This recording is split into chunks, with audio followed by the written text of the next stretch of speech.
Assalamu alaikum, dear student. Today I am going to present you a lecture one, which has topic of introduction to management and organization. In this chapter, the learning outlines, or we going to understand the concept of what are the managers and what are the management, and who are the managers and how do they manage their daily routine tasks. It is obvious and we used to be fairly simple to define who the managers were. As per its name of, there were the organization members who told other that what to do and how to do. It was easy to differentiate managers from the non-managerial employees. I usually divide my lecture and this chapter into a chunks. And before starting our lecture, I'm going to present you the learning outlines of this chapter. The learning outlines are the very important essential key for you to read and study this chapter, because it help you to learning and it help you to understand the subjective type of subject in the form of question. First of all, we are going to answer who are the managers, then and we going to explain how manager differ from the non-managerial employee. Then we describe how to classify managers in any organization. Oh, then we describe what is management, we define it, then we explain why efficiency and effectiveness are important to the management. Then we discuss in this lecture one that what do the manager do, and we describe it by discussing and describing the four main function of the management and some scientific researchers explanation and their theories about managerial roles and three essential managerial skills and how the importance of these skills change depending on the managerial level. Then we discuss the change or the challenges that are impacting any manager's job of any level. Then we explain why customer services and innovations are important to the manager job. So let's start our lecture now. First of all, we explain who are the managers. A manager, uh, the simple definition of the manager are the one who told other what to do and how to do it. एक manager वो बंदा है जो किसी भी organisation के लिए एक ऐसी सेंट्रल और कोऑर्डिनेटिव अथॉरिटी होता है, ऐसी सेंट्रल बॉडी है जो एज अ बैकबोन ऑपरेट करी है, और वो लोगों को गाइड कर रहा है कि किस तरह से कोई टास्क और कैसे कोई टास्क जो है वो आपने अचीव करना है. Managers कौन होते हैं? Managers are the someone who coordinate and oversees the work of other people so that the organizational goal can be accomplished. Manager के कॉन्सेप्ट को स्टडी करने के लिए सबसे पहले ये स्टडी करना है कि किसी भी मैनेजर के फंक्शन को किसी नॉन मैनेजरियल एम्प्लॉय के फंक्शन के साथ किस तरह से डिफरेंशिएट किया जा सकता है. तो आपके ऑर्गेनाइजेशन के वो members who work directly on a job और a task and had no one reporting to them are called the non managerial employees. अब मैनेजर कौन है? जो आपके ऑर्गेनाइजेशन के साथ डायरेक्ट डील कर रहा होता है, वो लोगों के साथ डायरेक्ट डील कर रहा होता है, वो लोगों के साथ इंटरेक्ट कर रहा होता है, इनसाइड आउटसाइड ऑर्गेनाइजेशन के साथ इंटरेक्ट कर रहा होता है. और वो बंदा है जो कि कोऑर्डिनेट सिर्फ नहीं कर रहा लोगों के साथ या इनसाइड आउटसाइड द ऑर्गेनाइजेशन, बल्कि वो उनके वर्क को भी मॉनिटर कर रहा है, उनको लीड कर रहा है, उनको गाइड कर रहा है कि किस तरह से ऑर्गेनाइजेशनल गोल जो है उनको अकम्प्लिश किया जा सकता है. समटाइम हम नॉन मैनेजेरियल एम्प्लॉयज़ और जो मैनेजेरियल एम्प्लॉयज़ हैं इनके कॉन्सेप्ट को एक दूसरे के साथ मिक्सअप कर लेते हैं. तो it's very blurred the distinction between the manager and the non managerial employees, क्योंकि बाज़ का ऐसा होता है कि आपके नॉन मैनेजेरियल एम्प्लॉयज़ भी जिनका एज सच डिसीजन मेकिंग में कोई रोल नहीं है या कोई पार्टिसिपेट नहीं है, वो मैनेजेरियल एक्टिविटीज़ परफॉर्म कर रहे होते हैं. जैसे फॉर एग्जांपल हम अगर एक किसी कंपनी की बात करें, किसी भी मल्टीनेशनल कंपनी की, तो आपके जो नॉन मैनेजरियल एम्प्लॉइज़ हैं वो ही as a team leader, as equipment operator, as maintenance technician, as quality inspector और एज इम्प्रूवमेंट प्लानर जो है वो एक्ट कर रहे होते हैं. तो बहुत इंपॉर्टेंट है ये डिफ्रेंशिएट करना कि आपके जो मैनेजर हैं या आपके जो मैनेजरियल एम्प्लॉयज़ हैं वो कौन होते हैं और आपके जो नॉन मैनेजरियल एम्प्लॉयज़ हैं वो कौन होते हैं. तो इसके लिए बहुत आसान है कि आप ये अंडरस्टैंड करें कि आपका मैनेजर वो बंदा है जो डिसीजन मेकिंग अथॉरिटी भी रखता है, लोगों के साथ कोऑर्डिनेट भी करता है और उनके वर्क को मॉनिटर भी करता है. जबकि आपके नॉन मैनेजरियल वो एम्प्लॉई है जो वर्क इन कर रहा है, और आपका मैनेजर जो है वो उसके वर्किंग को ना सिर्फ ये कि मॉनिटर कर रहा है, बल्कि उसको लुक आफ्टर भी कर रहा है और उसको लीड भी कर रहा है, और उसके लिए as a disturbance handler, as a resource allocator भी एक्ट कर रहा है। जब हम क्लासिफिकेशन की बात करते हैं कि किसी भी मैनेजर की जॉब को आप किस तरह से क्लासीफाई करते हैं, तो हम इसको 3 टाइप्स में डिवाइड करते हैं: first line manager, middle manager, and the top managers. uh, it's about helping others do their work. That may mean coordinating the work of a departmental group, or it might mean supervising a single person. अब जब हम ये कहते हैं कि एक manager वो बंदा है जो लोगों के साथ कोऑर्डिनेट कर रहा है, तो वो ना सिर्फ ये कि कोऑर्डिनेट कर रहा है बल्कि उनको सुपरवाइज भी कर रहा है। और इसी चीज़ को डिस्टिंग्विश करने के लिए आपको मैनेजरियल लेवल को अंडरस्टैंड करना है। तो क्लासिफिकेशन वाइज यूजुअली मैनेजर की जॉब को इस पैराडिगम शिफ्ट के जरिए एक्सप्लेन किया जाता है, जिसके थ्रू आप ये कहते हैं कि आपका सबसे पहले नॉन मैनेजरियल एम्प्लॉयज आते हैं, जिनके वर्क को आपके फर्स्ट लाइन मैनेजर्स मॉनिटर करते हैं। इन फर्स्ट लाइन मैनेजर के साथ कोऑर्डिनेशन करते हैं मिडिल मैनेजर के what to do and how to do, और इन टॉप मिडिल मैनेजर्स के साथ कोऑर्डिनेट करते हैं आपके टॉप मैनेजर, जो ऑर्गेनाइजेशनल वाइड डिसीजन ले रहे होते हैं, और बड़ा क्रिटिकल थिंकिंग के थ्रू वो प्रॉब्लम्स के solution as a disturbance handler, as a resource allocator जो है वो प्रेजेंट कर रहे होते हैं। तो चले वन बाय वन इनकी डेफिनेशन देख लेते हैं। सबसे पहले आते हैं जी आपके first line manager. First line managers आपके वो इंडिविजुअल्स होते हैं जो मैनेज करते हैं the work of the non managerial employees. आपके मिडिल मैनेजर कौन होते हैं? ऐसे individuals who manage the work of first line managers. और टॉप मैनेजर्स कौन है? Individuals who are responsible for making organisational wide decision and establishing plans and goal that affect the entire organisation. तो non managerial, जैसे मैंने पहले बता दिया कि नॉन मैनेजरियल आपका कोई भी स्टाफ हो सकता है, वो टेक्नीशियन भी हो सकता है, वो इंस्पेक्टर, क्वालिटी इंस्पेक्टर भी हो सकता है, वो इक्विपमेंट ऑपरेटर भी हो सकता है, वो एज अगर आप एक कॉन्सेप्ट इंफ्रास्ट्रक्चर की बात करें तो वो आपका स्टूडेंट भी हो सकता है। और हम अगर कॉन्सेप्ट्स के हायरार्की वाइज अपनी किसी भी मैनेजर की ड्यूटीज को अगर डिफाइन करें, तो आपने देखा होगा कि हमारे टॉप मैनेजमेंट में सबसे पहले हमारे reactor, pro-rector, dean of faculty, और उसके अंडर काम करने के लिए डायरेक्टर्स आते हैं, जो कि डिसीजन मेकिंग अथॉरिटी भी रखते हैं और ऑर्गेनाइजेशनल वाइड ऑर्गेनाइजेशन के ऑब्जेक्टिव भी सेट कर रहे हैं और डिसीजन भी ले रहे हैं, और उनके पास ये अथॉरिटी है कि ये आपके लिए कोर्स कंटेंट डिज़ाइन करें, कितने किस्म के डिपार्टमेंट होने चाहिए, इन डिपार्टमेंट्स के क्या फीचर होने चाहिए, हर डिपार्टमेंट में कितने कोर्सेज ऑफर करने हैं, कितने सेमेस्टर ऑफर करने हैं, क्या सिस्टम होगा, कैसे एग्जाम्स की कंडक्शन होगी, किस तरह से क्विज़ेस असाइनमेंट्स को बिल्ड इन करना है। ये सारी ऑलरेडी प्री डिक्टेड इंस्ट्रक्शंस होती हैं जो कि टॉप मैनेजमेंट की तरफ से मिडिल मैनेजर को प्रोवाइड की जाती हैं। फिर मिडिल मैनेजर्स में आपके एचओडी, हेड ऑफ डिपार्टमेंट आ जाता है, जो कि ओवरसीज कर रहा होता है, लुक आफ्टर कर रहा होता है, साथ कोऑर्डिनेट भी कर रहा होता है फर्स्ट लाइन मैनेजर के साथ। आपके फर्स्ट लाइन मैनेजर्स में एचओडी के अंडर लेट्स सपोज आपके associate professor, assistant professor, lecturer, research associate और कोऑर्डिनेटर्स आ जाते हैं, जो कि आपके नॉन मैनेजरियल एम्प्लॉयज जैसे कि आपके स्टूडेंट्स होते हैं, उनके वर्क को लुक आफ्टर कर रहे होते हैं और मॉनिटर भी कर रहे होते हैं। जब आप एक दफा ये अंडरस्टैंड कर लेते हो कि who are the managers, then आपके पास नेक्स्ट क्वेश्चन आ जाता है कि व्हाट इज मैनेजमेंट। तो मैनेजमेंट क्या होती है और मैनेजरियल कंसर्न क्या होते हैं, इसको भी समझना बहुत इंपॉर्टेंट है। Management is basically what manager do, but simple statement doesn't tell us much, does it? A better explanation is that management involves coordinating and overseeing the work activities of others so that their activities are completed efficiently and effectively. और अगर बिल्कुल basic definition की बात की जाए, तो management क्या होती है?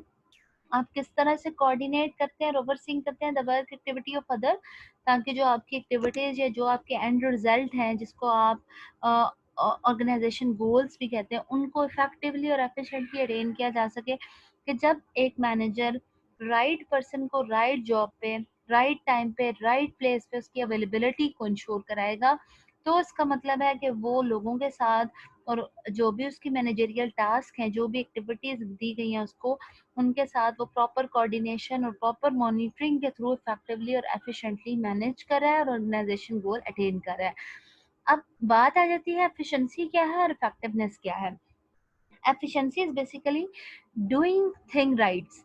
कि आपके पास मिस्टेक के चांसेस ही ना हो, आपके पास इतना कैलिपर हो, आपके पास इतनी कॉम्पिटेंसी, स्किल, एक्सपीरियंस, नॉलेज हो मटेरियल हैंडलिंग से रिलेटेड या रिसोर्स हैंडलिंग से रिलेटेड। तो जब मैं रिसोर्स की बात करती हूँ तो रिसोर्स इटसेल्फ आपके पास सिर्फ एक लोग नहीं है, बल्कि एक फंडिंग रिसोर्स नहीं है, फाइनेंशियल रिसोर्स नहीं है, बल्कि इसमें आपका स्किल्ड एम्प्लॉय, उसको हैंडल करना, उसको यूटिलाइज करना उसके अकॉर्डिंग टू देयर स्किल, उसकी कॉम्पिटेंसी के मुताबिक उससे एफिशिएंसी क्रिएट करना और उसकी वर्क को इफेक्टिव बनाना।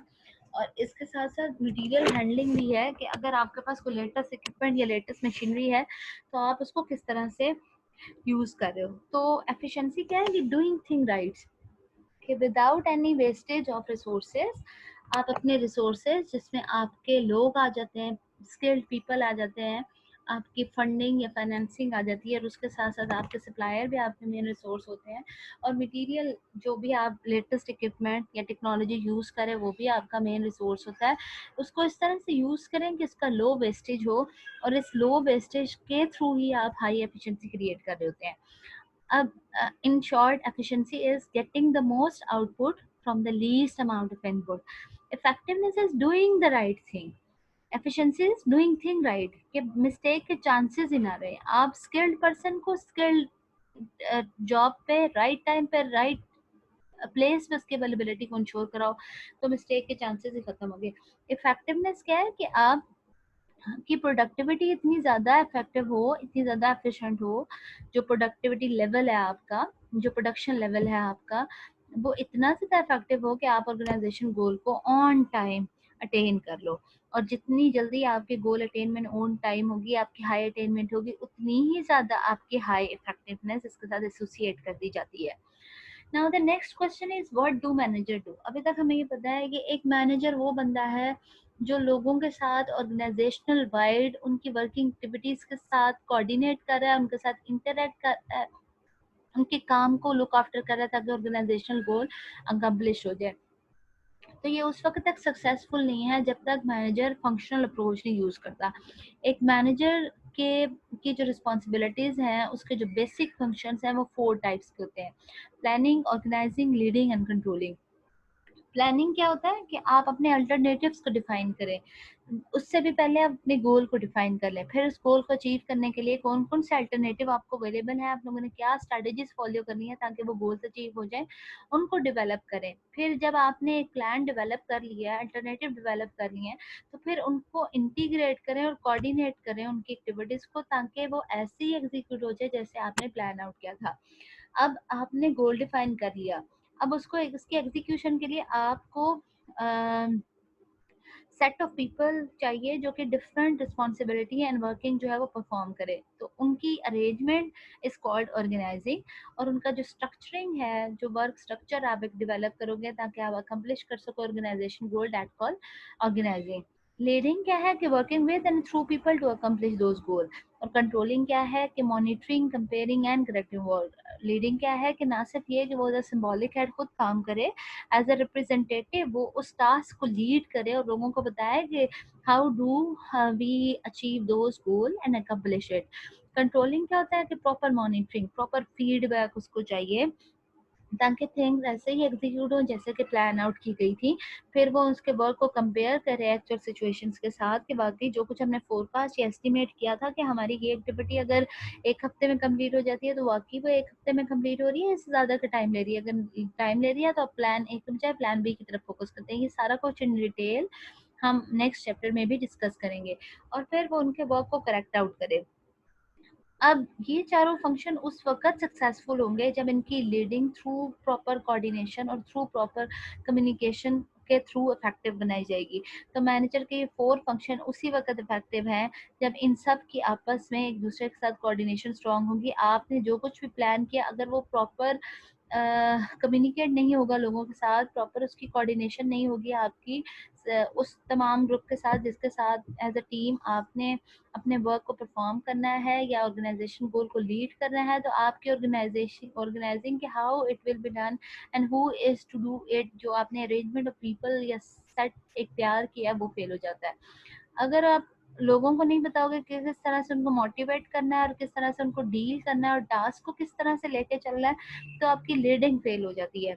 और कंट्रोलिंग भी उस वक्त तक आपकी इंश्योर नहीं होती जब तक कि आप अपने जो डिजायर ऑब्जेक्टिव है उसको आप अकम्प्लिश नहीं कर सकते। तो ये सारे 4 फंक्शन उस वक्त ही सक्सेसफुल है जब इनके दरमियान proper coordination, proper cooperation, proper interaction होगी।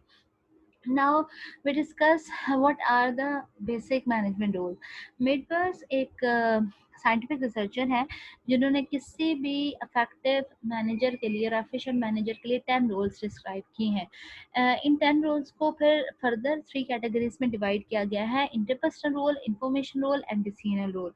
इंटरपर्सनल रोल्स में हमारे पास फिगर हेड आ जाता है कि आपका मैनेजर वो पर्सन है जो लोगों के साथ इंटरेक्ट कर रहा है और ऐसे लोगों के साथ इंटरेक्ट कर रहा है जिसमें उसके सबऑर्डिनेट्स भी हैं, जिसमें उसके कलीग्स भी हैं, जिसमें उसके ग्रुप मेंबर्स भी हैं, स्टूडेंट्स भी हैं, एम्प्लॉयज़ भी हैं, वॉलंटियर्स भी हैं। उनके साथ उनको भी इस तरह से इन्वॉल्व कर रहा है कि अदर ड्यूटीज दैट आर सर्मोनिकल और सिंबॉलिक इन नेचर, कि जिसके थ्रू आपके जो लोग दोबारा अगेन एक्सप्लेन इंटरपर्सनल रोल में is basically a role through which the manager involve people, जिसमें उनके सबऑर्डिनेट भी आ जाते हैं, उनमें पर्सन आउटसाइड द ऑर्गेनाइजेशन भी इन्वॉल्व होते हैं।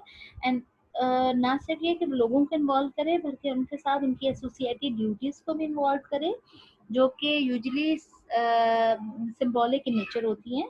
और the 3 interpersonal roles include figurehead, leader and liaison. As a figurehead, as a representative, as a authoritative body वो एक्ट कर रहा होता है, वो लोगों को अपने साथ इन्वॉल्व करता है, ना सिर्फ ये कि उन्हें इन्वॉल्व करता है बल्कि उनको डिक्टेट भी करता है और उनको इन्फ्लुएंस भी करता है अपने डिसीजन मेकिंग अथॉरिटी के थ्रू। वो इतनी अथॉरिटेटिव पर्सनालिटी होता है कि लोगों के साथ कम्युनिकेट कर सके और उनको ऐसे सिंबॉलिक और सर्मोनियल टाइप टास्क असाइन कर सके जिसके थ्रू वो अपना बेस्ट जो है वो प्रेजेंट कर सके। तो manager as a figure head, as a symbolic head act करता है, एज लीडर लोगों को लीड करता है, एज अ लेसन ना सिर्फ एक इनसाइड ऑर्गेनाइजेशन बल्कि आउटसाइड द ऑर्गेनाइजेशन भी लोगों को इन्वॉल्व करता है और उनके साथ लेके चलता है और अपनी ड्यूटीज जो है वो परफॉर्म करता है। Manager as a informational role भी परफॉर्म करता है।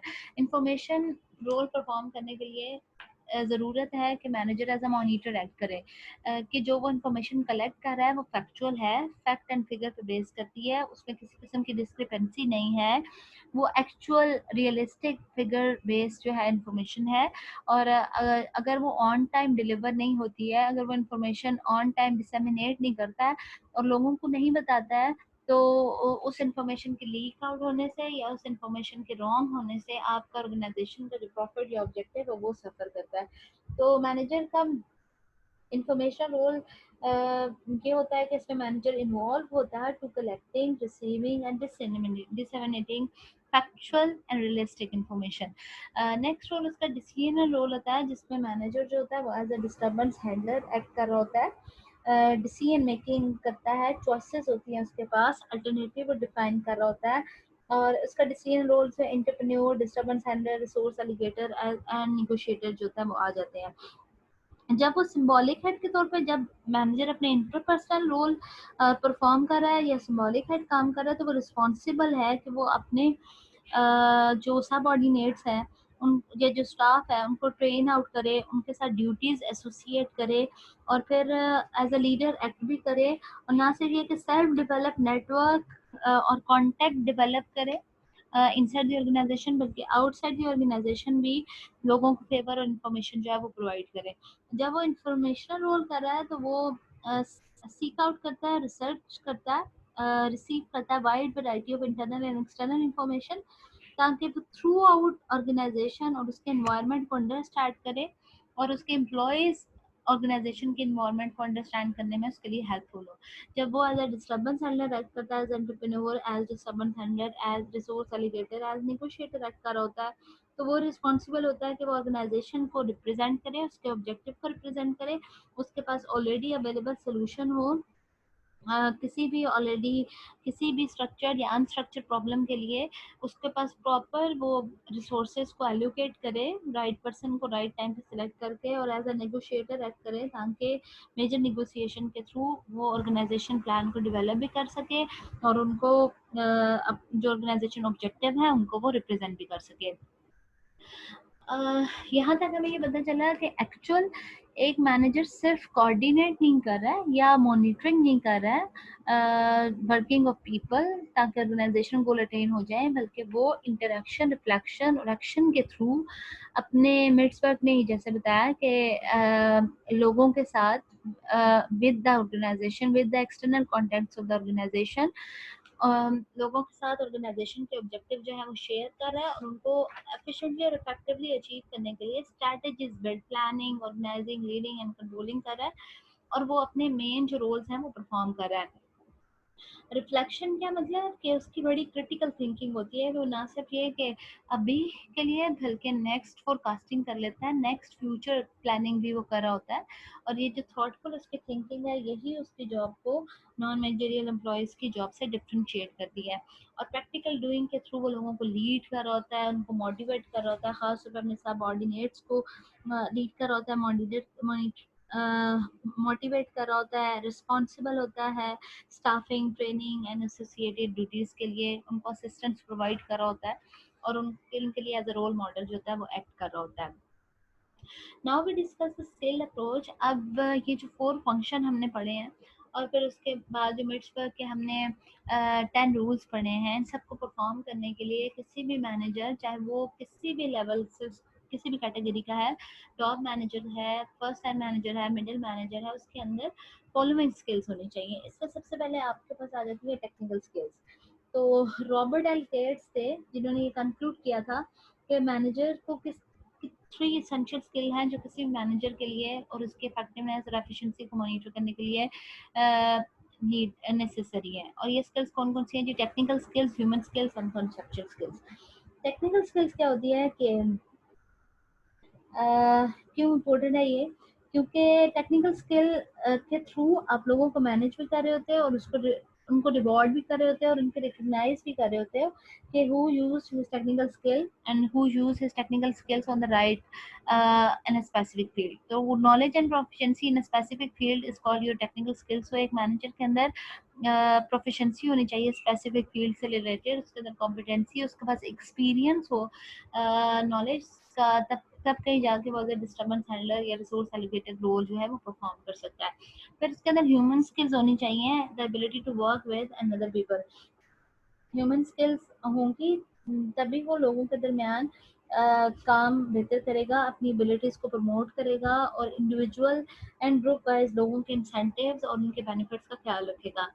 Conceptual skills क्या होती है? The ability to think and conceptualize about abstract and complex situation concerning the organization.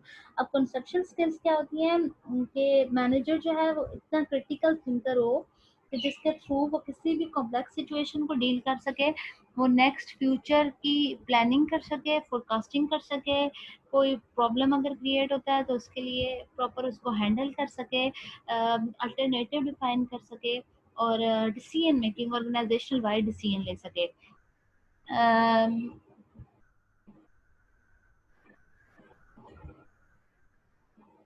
आज की क्लास के लिए इतना ही। इस क्लास में हमने ये देखा, एक दफ़ा इसको रिवाइज कर लेते हैं कि एक मैनेजर की जॉब जो है वो बहुत ज़्यादा चैलेंजिंग है, बहुत ज़्यादा रिस्क टेकिंग जॉब है। क्यों रिस्क टेकिंग और चैलेंजिंग जॉब होती है? क्योंकि उसने 4 basic function planning, organising, leading and controlling perform करना होता है, जिसके थ्रू वो लोगों के साथ मॉनिटर भी कर, लोगों के साथ कोऑर्डिनेट भी करता है, उनको उनको उनके वर्क को प्रॉपर मॉनिटर करता है, उनको लीड करता है, उनको मोटिवेट करता है और रिस्पॉन्सिबल होता है कि वो लोगों को टास्क असाइन करे और उनको असिस्टेंस प्रोवाइड करे ताकि उसके जो टास्क हैं या जो ऑर्गेनाइजेशनल गोल है वो अकम्प्लिश हो सके इफेक्टिवली एंड एफिशिएंटली। आज की क्लास में हमने ये देखा कि हु आर द मैनेजर्स और हमने ये बताया कि मैनेजर्स कौन होते हैं। फिर हमने ये देखा कि किस तरह से मैनेजमेंट को हम एफिशिएंट बना सकते हैं और किस तरह से उसको इफेक्टिव बना सकते हैं। देन वी डिस्कस कि बेसिकली मैनेजर की क्या जॉब है, 4 फंक्शन परफॉर्म करना। इन 4 फंक्शन को परफॉर्म करने के लिए उस में 10 मैनेजरियल रोल्स हैं जो कि होने चाहिए। इन रोल्स को परफॉर्म करने के लिए उसमें 3 types of essential managerial skills होनी चाहिए। नेक्स्ट क्लास में हम ये देखेंगे कि ये जो 3 एसेंशियल स्किल्स हैं ये किस किस्म के मैनेजमेंट लेवल के लिए नेसेसरी हैं, और हम किस तरह से किसी भी मैनेजर की जॉब क्यों चैलेंजिंग और रिस्क टेकिंग होती है, और कौन से ऐसे फैक्टर्स हैं जो उसकी जॉब को चैलेंजिंग बनाते हैं। तो इंशाल्लाह नेक्स्ट क्लास में नेक्स्ट लेक्चर के साथ हाजिर होंगे। आज के लिए इतना ही। अल्लाह ताला आपको आसानियाँ अता फरमाए। अपना ख्याल रखें। अस्सलाम वालेकुम।